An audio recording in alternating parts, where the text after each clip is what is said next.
ছোটবেলায় অনেক স্মৃতি, তার মধ্যে যদি বলতে চাই আমার স্কুল। আমার যদি বলি আমার আমার জীবনের সবচাইতে পছন্দের জায়গা আমার স্কুল। খুবই আদরের আমি। আমার মানে যেহেতু আমি একটা বাই বর্ন, আমার একটা ছেলেদের অর্গান নিয়ে আমার জন্ম হয়েছিল, সেটা মানে অ্যাক্টিভ আর ইনঅ্যাক্টিভ সে প্রশ্ন পরে যাই, কিন্তু আমি অনেক আদরের সন্তান আমার বাবা মার, এবং বিলঙ্গিংসটা আমার খুবই খুবই পজিটিভ। এবং আমার বাবা স্পেশালি খুবই খুশি হয়েছিলেন আমার জন্মের পরে, কারণ আমার জন্মের পরেই যেটা হয়, আমি তার তার জীবনে নাকি আমি সৌভাগ্য দিয়ে এসেছিলাম। অনেক নাম আমার, অনেক। শিশির হচ্ছে গিয়ে আমার নিকনেম, এবং সবাই এই নামেই চিনে, এবং আমি এই নামটা ধরে রাখতে চেয়েছিলাম, যেটা হচ্ছে আমি এই নামটাতে বিলং করি, আসলে এটাই আমি, হ্যাঁ এটাই আমি। এবং সেটা হচ্ছে গিয়ে ওই নামটা চলতে চলতে এই নামটাই থেকে যায়। আমি যখন লিখতাম তখন আমি শিশির সবুজ লিখতাম, আমার কবিতায়, আমার ছোটো ছোটো গল্প, বিভিন্ন দেয়ালিকা আসতো, ওইখানে লিখতাম। এবং তারপর থেকে এই নামটা আমার মনে হচ্ছে না, যেহেতু একটা নিউট্রাল নেম না, একটা জেন্ডার নিউট্রাল নেম, সো আমারও ওই নামের প্রতি প্রেম বা ওইখান থেকে কেমন জানি একটা ইন্টার কানেকশন তৈরি হয়ে যায় যে হ্যাঁ আসলে এইটাই আমি। আমাদের যেটা হয় কি, জেন্ডার সেক্স সেক্সুয়ালিটি নিয়ে তো আমাদের পড়াশোনা নাই। আমাদের পৃথিবীতে হয়তো বিভিন্ন ভালো ভালো ইউনিভার্সিটির মানুষ পড়ছেন, কিন্তু আমাদের দেশে কিন্তু পড়াশোনা নাই। আমরা কি করি, দুই পায়ের ফাঁকা একটা অর্গান দেখেই কিন্তু আমরা নির্ধারণ করি সে ছেলে না মেয়ে। সেটা কি কেমন সেটা কিন্তু আমরা জানতে চাই না, বা তার সাইকোলজিক্যাল ডেভেলপমেন্টটা কেমন, তার হরমোনোলজিক্যাল ডেভেলপমেন্টটা কীরকম হবে, সেটা কিন্তু অনেক পরে গিয়ে হয়।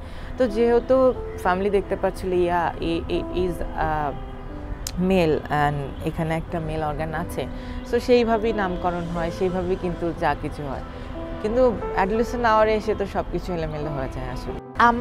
দেখেন, আমার ভোকাল টিউনিং, আমার শরীরের সাথে, আমার মনের সাথে আমার হরমোনোলজিক্যাল ব্যালেন্সটা এত বেশি মনে হতো না যে আমি কখনো কোনোভাবে আমি ছেলে, ট্রুলি। কিন্তু মানুষের প্রেমে পড়াটা ডিফিকাল্ট, স্পেশালি পুরুষ মানুষের প্রেমে পড়াটা।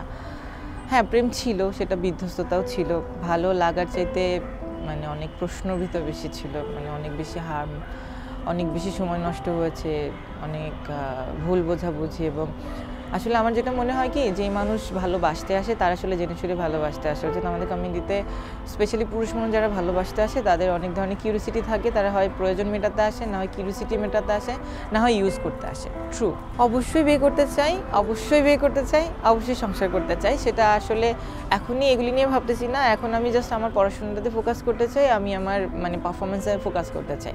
যেহেতু দুইটা দিক আমি একসাথে মেনটেন করি, মানে একদিকে পড়াশোনা, একদিকে প্যাশন। স্কুল একটাই ছিল আমার বাগেরহাটে টিএ ফারুক হাই স্কুল। ওখান থেকে আমি আমার এসএসসি শেষ করেছি, তো ওখানেই ছিলাম। এবং যেটা হয়, মানে আমি কি বলবো, 8-9 যখন বয়স, এরপর থেকে আসলে অনেক অনেক বাজেভাবে যেতে হয় আসলে সিচুয়েশনগুলি। এবং আমি ফিল করতে পারছিলাম আমার সাথে যেটা হচ্ছে আসলে এটা ঠিক না, এটা আমার হওয়া উচিত না, আমার সাথে হওয়া উচিত না। I am feeling my inner feeling as like a woman actually, an woman actually. Exactly, I am a woman. কিন্তু যেটা হচ্ছে যে আমি নারী, কিন্তু আমার সাথে সেই জায়গাগুলি কোপ আপ করছে না। আমার বড় বোনেদের শাড়ি পরতাম, লিপস্টিক নিয়ে দৌড়দৌড়ি করতাম, হিল পরতাম ওদের। ওই বয়সে আমার নাচে হাতেখড়ি শুরু হয়। আমি তখন ক্লাস 3-তে পড়ি, আমি ফার্স্ট। হ্যাঁ, বড় আপুই আমাকে হাত ধরে নিয়ে যায় নাচে স্কুলে ভর্তি করবার জন্য, কারণ আমি ভীষণ এনজয় করতাম পারফরমেন্সটা। মানে আমি প্রচুর করতে চাইতাম। আমার থিয়েটারে আসার আগে কিন্তু আমার ডান্স, আমি কত্থক করতাম। তো যদিও শেষ করা হয় না, ফ্যামিলি নানান ধরনের চড়াই উতরাই। মানে যখন আমি আরেকটু বড় হলাম, তখন পরিবার শুরু করলো যে হয়তো নাচে, তাই এরকম, নাচ বন্ধ করে দাও, সব ঠিক হয়ে যাবে, আমি মাস্কুলিন হয়ে যাবো, ছেলের মতো করে হাঁটবো। কিন্তু এটা তো ন্যাচারালের সাথেই হয়। ছেলেবেলা থেকে তো অনেক বুলিংয়ের শিকার হয়েছি, ট্রুলি। যেটা হচ্ছে যে এত বুলিং, মানে আমার নামই ভুলে যেতাম আমি। মানে হিজড়া, হাফ লেডিস, মাইগা, তারপরে কখনো কখনো এর ছক্কা যে টাইপের, হ্যাঁ। তারপরে কেউ মেয়েই বলতো, ও তো মেয়ে, মানে এরকম কথা হতো যে ভুলে আল্লাহ ওরে ছেলে বানায় ফেলছে, ভুলে আল্লাহ ওরে জিনিস দিয়ে ফেলছে, এই টাইপের কথাবার্তা। তো একটা পর্যায়ে গিয়ে যখন আমিও ফিল করা শুরু করলাম, তাহলে ভুলে আল্লাহ আমারই কেন দিল, ভুলে আল্লাহ মানে অন্য কিছু দিতে পারলো না, আমার একটা মেয়ে বানিয়ে ফেলতাম, আমি প্রেম করতাম, বিয়ে করতাম, আমার 7-8টা বাচ্চা থাকতো। আমারও মনে হয় না আমার সংসার মানে অনেকগুলি বাচ্চা থাকবে, একটা হাজবেন্ড থাকবে, আমি সারা জীবন এটা স্বাভাবিক মেয়ের জীবন একদম। আমি পড়াশোনা করলে করলাম, না করলে নেই। তখন আসলে পড়াশোনার প্রতি আমার এত ফ্যাসিনেশন ছিল না। আমার প্রচুর স্কুল পালাতে মানে আমি পছন্দ করতাম, স্কুল ফাঁকি দিতে পছন্দ করতাম, এদিক সেদিক ঘুরতে পছন্দ করতাম। কিন্তু পড়াশোনাটা আসলে যে কত ইম্পর্ট্যান্ট সেটা যখন ধাক্কা খাওয়া শুরু করলাম, আমি প্রত্যেকটা জায়গা থেকে যখন ছিটকে পড়া শুরু করলাম, মানে এই সোকাল সোসাইটি যখন আমাকে চোখে আঙুল দিয়ে প্রমাণ করা শুরু করলো, you are different, you are alien, তখন আমার মনে হলো না, আসলে পড়াশোনার কোনো বিকল্প নেই। না, আসলে ব্যাপারটা মোটেও স্বাভাবিক ছিল না, তারা তো একসেপ্টই করেনি এখন পর্যন্ত। যে 2021 সাল, তারা মনে করতো যে হয়তো নাচ করি তাই হয়তো আমার জায়গাটা এরকম, বা হ্যাঁ একদম স্বীকার করতে পারছিল না, এবং তারা ওই জায়গাটা ফিলই করতে চাচ্ছিল না যে এরকম কিছু একটা হতে পারে, যে আমি একটা ভুল শরীরে বা ভুল একটা জেন্ডারে আমি জন্মগ্রহণ করছি কি। তখন আমি চাচুর ফ্যামিলিদের সাথে শিফট হই। যেটা হয়, চাচুর ফ্যামিলিতে প্রচণ্ড পরিমাণে আমায় নিয়ে আবার অনেক ধরনের তোলপাড় শুরু হয়। আমার জন্য তাদের মান সম্মান যাচ্ছে। এতদিন শুনতাম আমার জন্য বাবার মান সম্মান যাচ্ছে, ফ্যামিলি মান সম্মান যাচ্ছে, এখন আবার চাচুরও মান সম্মান যাচ্ছে। মানে এত মান সম্মান তাদের কীভাবে যায় আমি বুঝি না, মানে আমি বুঝি না। দেখা যাচ্ছে যেটা আমার হয়তো অন্য কাজিনরা লিখতে এখনও কলম ভাঙে 10টা, সত্যি যেটা। হ্যাঁ, আমার ফ্যামিলিতে আমি হাইয়েস্ট মানে শিক্ষা জীবন, আমি হাইয়েস্ট পড়াশোনা করেছি, আমি মাস্টার্স একটা শেষ করেছি, আমি আরেকটা মাস্টার্স করতে যাচ্ছি, তারপরেও আমাকে অ্যাকসেপ্ট করতে পারছে না এখনো পর্যন্ত। কিন্তু ফ্যামিলিতে ওই অ্যাকসেপ্টেন্সের জায়গাটা তৈরি হয়নি। একবার আসলে বাবা বাসা থেকে বের করে দেয়, আর একবার যেটা হয় তারপরে আবারও যাই, ফ্যামিলিতে যাই, যে আসলে ইন্টারমিডিয়েট তখন পড়ি, তা এত কম বয়সে কোথায় যাব, কি করব। তারপরে যখন যাই তখন আলাদা থাকা শুরু করলাম স্টুডেন্টদের সাথে, অন্যান্য ফ্রেন্ডরা যেরকম থাকে। I was feeling so much shy in that time, so I was thinking me am women, why am continue with this kind of situation. তারপর সেকেন্ড ইয়ার থেকে আমাকে নিজেকে আর্ন করতে হতো, নিজেই ইনকাম করতাম, নিজেই পড়াশোনা করতাম, ব্যাপারটা এরকম। গ্র্যাজুয়েশন তো টোটালি নিজের চেষ্টা, এবং গ্র্যাজুয়েশন থেকে পুরোপুরি ফ্যামিলি থেকে ডিটাচড হয়ে গেলাম। নাচ করতাম, তখন ওই বিভিন্ন সময় যারা বিভিন্ন প্রোগ্রামে ডাকতো, প্রোগ্রামে যেতাম, তারপর টিউশনি করতাম। মূল ইংলিশ মিডিয়ামের বাচ্চাগুলি পড়াতাম, ওদের হচ্ছে গিয়ে মানে একটা ভালো অ্যামাউন্টের টাকা পেতাম। হয় না, এরপরে তারা মনে করতে পারছিল যে আমি নাটক করি তাই আমি শাড়ি পরি, ব্যাপারটা এরকম। সোসাইটাল যে প্যাট্রিয়ার্কাল মাস্কুলিনিটি বলতে যা বোঝায় পুরুষদের মাঝখানে, আমার ফ্যামিলি কিন্তু এটাই বোঝে। মানে এত না আর এত বুলিং, আমি এর মাঝখানে আমি বড় হয়েছি, একটা বিধ্বস্ত চাইল্ডহুড আমার। জোর করে শার্ট প্যান্ট পরানো হচ্ছিল, জোর করে ছেলেদের জুতা কিনে দিত, জোর করে হচ্ছে গিয়ে বাবা বাজারে পাঠাতো, যেটা সবচেয়ে বিরক্ত লাগতো। আমার আরেকটা জিনিস সবচেয়ে বেশি বিরক্ত লাগতো, এই কথাটা আমি হয়তো কোনোদিন বলতে পারি না, সেটা হচ্ছে এক নাপিতের কাছে চুল কাটতে যেতে হতো, এবং আমাদের স্কুলে ছেলেদের একটা চুলের সার থাকতো। আমার কোনোদিন চুল কাটতে ভালো লাগতো না আমার, এবং আমি যখন ওই নাপিতের কাছে চুল কাটতে যেতাম, উনি আমাকে বিভিন্নভাবে টাচ করতো। ওটা আমার সবচেয়ে বেশি বিরক্ত লাগতো, এবং ওটা আমি কোনোদিন বলতে পারতাম না। আমি বাবারও কোনোদিন বলতে পারিনি, বাবা আমি ওখানে যাবো না। একটা বিধ্বস্ত চাইল্ড লাইফ, মানে এরকম অনেক bad touch. Even I was raped আমার first time by my cousin. তো সেটা আরও বেশি বিধ্বস্ত ছিল আমার জীবনের জন্য, এবং আমার একটা বিধ্বস্ত ছেলেবেলা নিয়ে বড় হয়েছি। মানে কী বলে এটা, মুরগি জবা দিলে যেরকম ছটফট করতে করতে মানুষ মারা যায়, আমার ওরকম অবস্থা হচ্ছিল। আমি কীভাবে ফ্যামিলিটা ছাড়বো, আমি সেইটা বাঁচতে চেয়েছিলাম। চাই না আমি সেই ফ্যামিলি, যে ফ্যামিলি আমাকে বুঝবে না, চাই না, তো মোটেও চাই না আমি। আমার বোনরা বড়, আমার দুলা ভাইরা আমাকে নিয়ে কোনো বিয়ের দাওয়াতে যেত না, আমি খেতে পাই না, আমার নিয়ে তারা ট্রল করে, আমার ছোটো ভাইকে নিয়ে যেত। হ্যাঁ, I was deprived from childhood. So এই জায়গাগুলি, এবং দেখা যেত যে এটা তাদের সাথে আমার রিলেশনশিপ ভালো না, এবং তারাই দেখা যেত একটা ট্রল করতো কোনো একটা সময়। আমার নিজেকে বুঝতে আমার অনেক সময় চলে গেছে, যেহেতু আমি গণ্ডির মাঝখানে বড় হয়েছি। কখনো আমি অনার্স থার্ড ইয়ার আসার পরে, তখন আমার একটা কমিউনিটি অর্গানাইজেশনে জব হয়, বিং আ কাউন্সিলর। আমার ফার্স্ট জব শুরু করি আমি যখন আমি অনার্স সেকেন্ড ইয়ারে পড়ি, আমি সমাজকর্ম অনার্স করি। মানে বুঝতে পারতেছিলাম যে তাস্তফা, তোমার লাইফ তোমাকে লিড করতে হবে, এই সমাজের মানুষ শুধুমাত্র তোমাকে বুলি করবে, এই সমাজের মানুষ শুধুমাত্র তোমাকে পুশ ব্যাক করবে, কিন্তু কেউ তোমাকে রাস্তা তৈরি করে দেবে না। এটা আমি বুঝতে পারছিলাম তখন থেকে। হিজড়া সংস্কৃতিও কিন্তু ওইরকম একটা ভালো পজিটিভ দিক, একটা আশীর্বাদের জীবন কখনো খারাপ হতে পারে না। আমি আমার স্কুলে যে বুলিং পেয়েছি, যা কিছু, এগুলি তো চলতে থাকে অনবরত। দেখা যাচ্ছে যেটা আমি ডিপার্টমেন্টের ফার্স্ট স্টুডেন্ট এবং মেরিটের স্টুডেন্ট। দেখা যাচ্ছে যেটা যারা আমার সাথে মিশতে চাইতো না বা মিশতো না তারা ওই একটা নোটের জন্য ওর সাথে যেতে হবে, ওর কাছে তো যেতে হবে। আমি যখন #মিটু লিখলাম আমার পিঠে একটা সাইনবোর্ড হয়ে গেছিলো বেশ্যা, হ্যাঁ #মিটু লেখার পরে, যে ভিকটিম ব্লেমিং আমরা যেটা বলি। ওই ঘটনাটা যখন আমার সাথে হয় এবং আমার মনে হচ্ছিল যখন সবাই যখন লিখছে আমার জানান দেওয়াটা হ্যারাসমেন্ট, ইট ওয়াজ সেক্সুয়াল হ্যারাসমেন্ট। এবং আমি ওনার কাছে জবের জন্য গিয়েছিলাম, কিন্তু সেটা বিনিময়ে উনি আমাকে এরকম একটা সিচুয়েশন, মানে কি বলবো। পরে যখন আপনি মুভমেন্টটা শুরু করলেন, মিটু মুভমেন্টটা শুরু করলেন, আপনি লেখালেখি করলেন, এরপরে কি হচ্ছে? I got so much threat or so much public bullying যেটা হয় ভিকটিম ব্লেমিং, এবং ভিকটিম ব্লেমিংয়ের যে জায়গাটা থেকে অনেক ধরনের অনেক কিছু, তারপরে বাসা শিফট করি, মানে শুনতেছিলাম আমার নামে মামলা হবে এটা সেটা। তো আমি বলতেছিলাম যেহেতু একটা ইন্টারন্যাশনাল প্ল্যাটফর্ম, অন্যান্য ভিকটিম যারা লিখছে তাদের যা হবে আমারও তাই হবে, এটা নিয়ে তো আরও কিছু নেই। বাট একটা মেন্টাল স্ট্রেসের মধ্যে দিয়ে যাচ্ছিলাম। অনেক জার্নালিস্টরা ফোন করা শুরু করলো, কী হচ্ছিল। বাবা আমারই কেন ফোন করবে, আমি তো যা লেখার লিখছি, কেন হচ্ছিলো সেটা ওনার কাছে গিয়ে জিজ্ঞেস করা উচিত না? আমাদের যেটা হয়, বাবা কেন আমাকে কেন, আপনারা রিসার্চ তার মানে পারপেটের নিয়ে রিসার্চ করেন। প্রফেশনাল কাজ যদি বলি, ওই এনজিও থেকে যাত্রা শুরু, তারপরে তো একটা সিপ social and economic and enhancement programme. আমি বাংলাদেশে একটা রিনাউন্ড ইনস্টিটিউশনে গিয়েছিলাম হরমোন রিপ্লেসমেন্টের জন্য। তো সেখানে তিনি বা তারা বা সে আমাকে সাইকোসোশ্যাল ডিসঅর্ডার হিসেবে ট্রিটমেন্ট শুরু করে। তখন আমার মনে হলো যে পড়াশোনা ছাড়া কোনো বিকল্প নেই। যখনই আমি পড়াশোনা ছেড়ে দিব তখনই আমার মনে হতো আমার রাস্তায় গিয়ে হয়তো ওই রকম কাজ করতে হবে, বাড়ি আমার ওই ট্রেডিশনাল লাইফে আমাকে ঢুকতে হবে। আমি ট্রেডিশনাল লাইফটাকে কখনোই খাটো করে দেখছি না, মোটেও না। ওইটা মানে একটা সাংস্কৃতিক কাজ, ওইটা কখনোই ছোট কাজ হতে পারে না, সেটা যার দক্ষতা এবং যোগ্যতা অনুযায়ী। কিন্তু আমার কখনো ওই কাজটাকে আমার ভালো লাগতো না, যে মানুষজন আমাকে করুণা করবে, মানুষজন আমার দিকে অন্যরকমভাবে একটা দৃষ্টি দিবে। যখনই ওইটা দেখতাম তখনই না আমার পড়ার স্পিড বেড়ে যেত, না আমাকে তাহলে পড়তে হবে নিজের জায়গা থেকে। আমি যখন অনার্স শেষ করলাম তখন থেকে জব করা শুরু করলাম। আমি মাস্টার্স করলাম, তারপরে যেহেতু এনজিও সেক্টরে জব করলাম, আল্লাহ আমি প্রমোশন পাই না।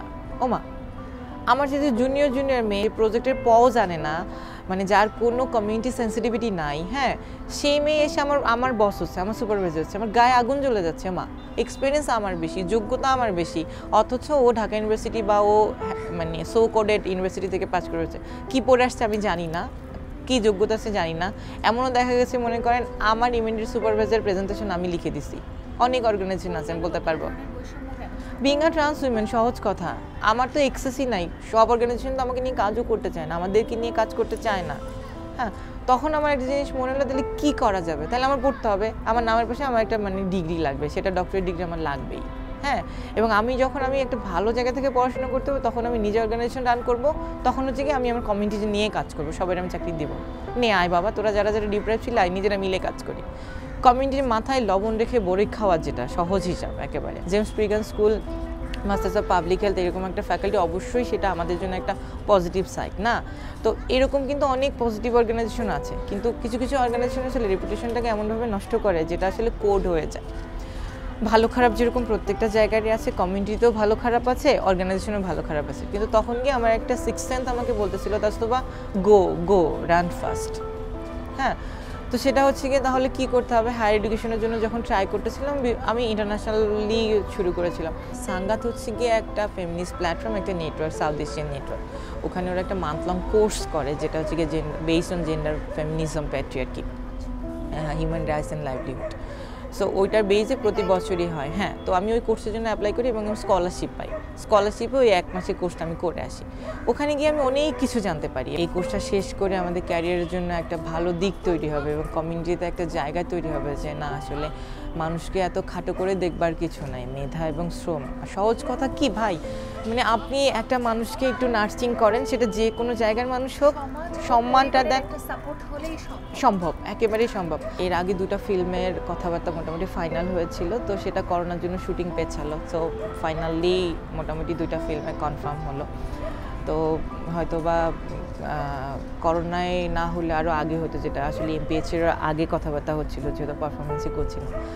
এখন যেটা হচ্ছে অনলাইন ক্লাস করি, তো অনলাইন ক্লাসে দিন কেটে যায়। মাস্টার্স অফ পাবলিক হেলথ অনলাইনে ক্লাস শুরু হয়েছে আমাদের 1 সপ্তাহ হলো ক্লাস শুরু হয়েছে। Masters of public health, BRAC JPG. James P Grant class school. করেন বাসা থেকে? হ্যাঁ হ্যাঁ, কারণ হচ্ছে যেহেতু একটা ইন্টারন্যাশনাল কোর্স, তো এখন করোনার জন্য তো ইন্টারন্যাশনাল স্টুডেন্টরা আসতে পারছে না, তো আমাদের ফ্যাকাল্টি যেটা আমরা ডিসিশন নিলেন যে আসলে ক্লাস পিছিয়ে বা সময় মানে লস করে না করে আমরা তাহলে অনলাইনে শুরু করি, তারপরে প্যান্ডামিক কেটে গেলে তারপরে না হয় অফলাইনে যেটা হয় সেটা শুরু করবো। মানে সময়টা স্টাডিতেই যাচ্ছে? হ্যাঁ, পুরোপুরি সময়টায় just um focus on my study এবং ফুল টাইম পড়াশোনাই করছি। অনেক দিন পরে পড়াশোনা ভালোই লাগতেছে, একটু ধরতে হয়তো প্রবলেম হচ্ছে, বা অনেক দিন পরে স্টুডেন্ট বলছি। আমার সারা জীবনের স্বপ্ন ছিল যে আমি একটু ভালো জায়গায় পড়বো, আমি একটু ভালো কিছু করবো বেসড অন মাই স্টাডি। তা আমার মনে হয় সেই স্বপ্ন পূরণ হওয়ার পথে। মানে আমি যখন মেইলটা দেখলাম যে অ্যাডমিশন প্রসেসটা হয়ে গেছে, হ্যাঁ, তারপরে যখন রিটার্ন হয়ে গেল, তারপর যখন ফাইনাল মেইলটা আসলো যে ইউ আর সিলেক্টেড, মানে I was crying in that time. মানে আমি বুঝাইতে পারবো না যে আমি আমি আমি আমি তখন দিয়ে বললাম দিয়ে আই এম সিলেক্টেড। তো দিয়ে কনগ্রাচুলেট করলো, ফ্রেন্ডরা যারা ছিল সবাইকে বললো, সবাই অনেক কনগ্রাচুলেট করলো। আমি এটাই চেয়েছিলাম যে মানুষজন জানুক আসলে আমরা পারি, আমাদের সুযোগ দেয়া হোক, শুধুমাত্র এই একটাই উদ্দেশ্য, আর কিছু না। পুরো প্রসেসটার মধ্য দিয়ে আমি এ পর্যন্ত এসেছি। আমার শারীরিক মানসিক যা যা ধকল আমার সাথে গেছে, সেটাতে ট্রান্স ক্যারেক্টার আমি কোনোদিনও করতে চাইনি, কোনো দিন চাই নাই যে আমাকে কেউ মানে কোনো ফিকশানে ডাকবে, এবং সারা জীবনে ফিকশনই করতে চেয়েছি। আমাকে কেউ ডাকবে ফিকশানে যে, এবং একটা ফিকশানে আমাকে ডাকবে একটা ট্রান্স ক্যারেক্টার জন্য, সেটা আমি কোনোদিনও চাইনি। আমি চেয়েছিলাম একজন উইমেন হিসেবে, একজন নারী হিসেবে আমাকে ক্যারেক্টার নারী চরিত্রে আমি কাজ করব, কারণ আমি পারফর্মার। মানুষজনের কত জানার গ্যাপ, মানে হচ্ছে যে যখন আমি ক্যারেক্টারে চাই নাই, তো আমি কিন্তু আমার ডেস্টিনেশনে একেবারে ফিক্স ছিলাম যে আমার লক্ষ্য কোন জায়গায় এবং আমি কি করব না, কি করব না। তো আমার প্ল্যান অনুযায়ী আমি একদম চুপচাপ বসেছিলাম। আমাকে অনেক ক্যারেক্টারের জন্য অনেকেই বলেছে, আমি একদম চুপ ছিলাম। মঞ্চেও আমি কোনোদিন চাই নাই যে আমি কোনো ট্রান্স ক্যারেক্টার, এবং ট্রান্সজেন্ডার ক্যারেক্টারকে মানে পর্দায় কী দেখানো হচ্ছে, ফানি ফর এন্টারটেইনিং। আপনি একটা জীবনকে এন্টারটেইন করতে পারেন না, একটা কমিউনিটিকে আপনি প্রশ্নবিদ্ধ করতে পারেন না। বন্ধুভবন পরিচালিত কসাই চলচ্চিত্রের জন্য সিলেক্ট হয়েছেন, এ ব্যাপারে একটু বলুন। কসাইয়ের কাজে প্রিপারেশনের কাজ হয়তো চলছে এবং খুব শিগগিরই আমি শুটে যাবো। So I am really excited. এটা আমার জন্য অনেক বড় পাওয়া, এবং ন্যাশনাল লেভেলে মানে বাংলাদেশে প্রথম মেইন স্ট্রিম ফিল্মে ফিকশানে আমি কাজ করতে যাচ্ছি। আমি এটাই চেয়েছিলাম। দেখেন, আপনি যখন একটা জেন্ডার টার্মে যাবেন, জেন্ডার বলতে আমি বুঝি কি, সিস জেন্ডার, ট্রান্সজেন্ডার। এখানে থার্ড জেন্ডার কোত্থেকে আসছে আমি জানি না, তাহলে ফার্স্ট জেন্ডার কে, সেকেন্ড জেন্ডার কে?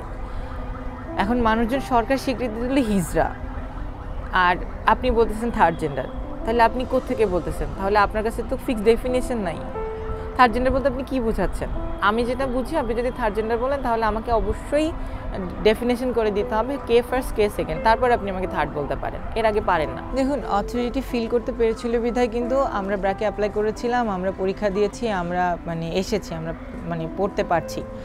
এখন ব্র্যাকের ওই সেন্সিটাইজেশনটা ছিল বিধায়, আমার স্কুলের সেন্সিটাইজেশনটা ছিল বিধায়, আমার ম্যানেজমেন্ট চেয়েছে বিধায় কিন্তু আমরা পড়তে পারছি। হ্যাঁ, সমাজ এবং রাষ্ট্রের কাছে একটাই চাওয়া, সেটা হচ্ছে গিয়ে আপনি মানুষগুলোর জন্য কিছু করতে না পারেন কোনো দরকার নেই, হ্যাঁ, কিন্তু এই মানুষগুলো নিয়ে ভুল করেন না, হ্যাঁ, এই মানুষগুলোকে মিসগাইড করেন না, এই মানুষগুলো নিয়ে গিয়ে হাসি ঠাট্টা তামাশা করেন না। আমাদের একটা ট্রান্সজেন্ডার বিল পাস করা দরকার, আমাদের ডেফিনেশনটা ফিক্স করা দরকার, এবং যেটা হচ্ছে গিয়ে দেখেন, যখন এই মানুষগুলির প্রতি রাষ্ট্রের একটা দায় তৈরি হবে, রাষ্ট্র যখন দায়িত্ব নিয়ে নেবে, তখন কিন্তু ভাইস ভার্সা, আপনি আমার জন্য যদি কিছু করেন, আমি নিশ্চয়ই আপনার জন্য কিছু করবো, তাই না?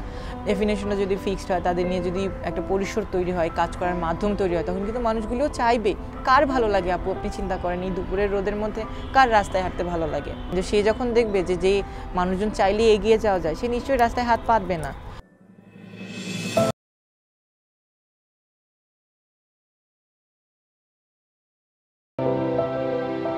আমি একজন কর্মজীবী মহিলা হিসাবে চাইবো ট্রান্সজেন্ডার যারা আছেন তারা কর্মসংস্থানে আসুক এবং রাষ্ট্রীয়ভাবে তাদেরকে কর্মসংস্থানের সুযোগ করে দেওয়া হোক। ওনারা খুব অবহেলিত বাংলাদেশের প্রেক্ষাপটে। আমার মনে হয় না যে অন্য কোনো দেশে যারা ট্রান্সজেন্ডার আছে ওরকম মানে এত অবহেলিত হয়। ট্রান্সজেন্ডাররা চাইলেই একটা বাচ্চা অ্যাডপ্ট করতে পারে, তাদের লালন পালন করতে পারে, কিংবা চাইলে একটা বৈবাহিক সম্পর্কে গিয়ে সংসার সাজাতে পারে। প্রত্যেকটি মানুষই অন্তর্গতভাবে এক এবং অনন্য, শুধু সমান সুযোগ এবং সম্মান প্রাপ্য সবারই। রাষ্ট্রীয়ভাবে সেই শপথ প্রতিফলিত হলে কেবল তখনই সহজ হবে তাস্তুবাদের এগিয়ে যাওয়াটা।